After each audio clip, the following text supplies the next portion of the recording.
जय हिंद। ये सारी महामारी, विश्व में हो रही घटनाएं, संयुक्त राष्ट्र एजेंडा और अन्य विषयों पर मैं आज आपको एक प्रस्तुति दिखाऊंगा। इसके अलावा आगे क्या होने वाला है और हमारे परिवार को कैसे खतरा हो सकता है या बचाया जा सके, इस पर भी चर्चा की जाएगी।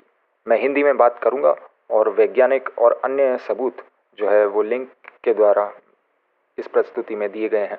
आप ये PDF डाउनलोड कर सकते हैं। इसके अलावा आपको कोई दुविधा हो तो आप पूछिएगा। चलिए आगे बढ़ते हैं। ये शख्स का नाम जॉर्ज ऑरवेल है और ये मोतीहारी बिहार में 1903 में पैदा हुए थे। इनके पिताजी एक कस्टम्स ऑफिसर थे अंग्रेज़ों की तरफ से, और ये खुद एक कॉलोनियल ऑफिसर थे म्यांमार में। इनकी एक किताब थी जो बहुत प्रसिद्ध हुई, जो इन्होंने 1948 में लिखी थी, जिसका नाम था 1984। इसका एक अंश ये है: सार्वभौमिक छल के समय में सच बोलना एक क्रांतिकारी कार्य हो जाएगा। यानी जब पूरे विश्व में छल फैला हो तो एक छोटा सा सच बोलना भी क्रांति का कार्य हो जाएगा। जब हम ऐसे सच और झूठ की बातें करते हैं तो कलयुग का विषय हमेशा आता है।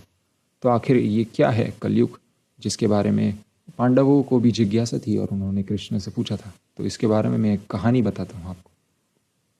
महाभारत में पांचों पांडव कृष्ण के पास जाते हैं और पूछते हैं कि आखिर कलयुग में क्या होगा। तो कृष्ण उन्हें कहते हैं कि आप जंगल में जाओ और वापस आओ तो मुझे बताओ क्या देखा आपने, तब मैं आपको समझाऊंगा कलयुग क्या है। उनमें से युधिष्ठिर जब जंगल जाते हैं तो उनको एक हाथी दिखता है जिसको 2 सूंड थी। कृष्ण बताते हैं कि कलयुग में ऐसे लोग होंगे, ऐसे नेता होंगे जो बोलेंगे एक चीज़ और करेंगे कुछ और।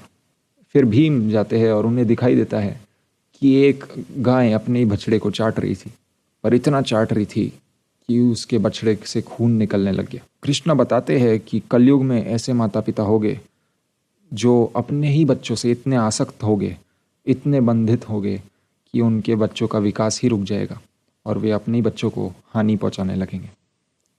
फिर अर्जुन जाते हैं और उनको दिखाई देता है कि एक पक्षी था जिस पर वेद लिखे हुए थे, पर वो पक्षी कुछ देर बाद मांस खाने लगता है।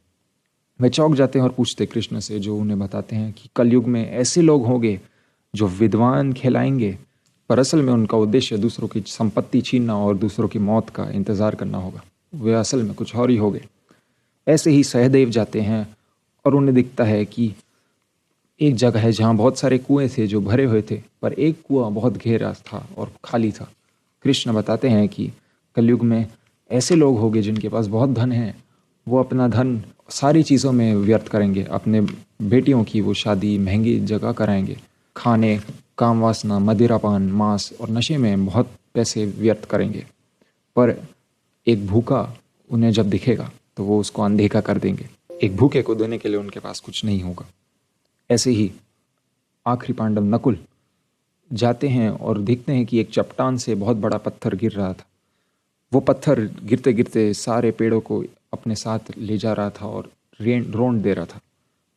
आखिर में एक छोटा सा पेड़ उसको रोक देता है, पत्थर को। तो कृष्ण बताते हैं कि कलयुग में आपकी बुद्धि कम हो जाएगी,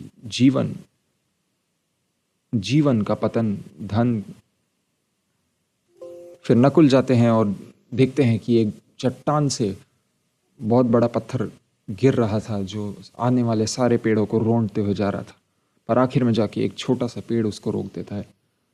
तो कृष्ण से पूछते हैं कि ये क्या था। कृष्ण बताते हैं कि कलयुग में लोगों के जीवन का और बुद्धि का पतन होगा।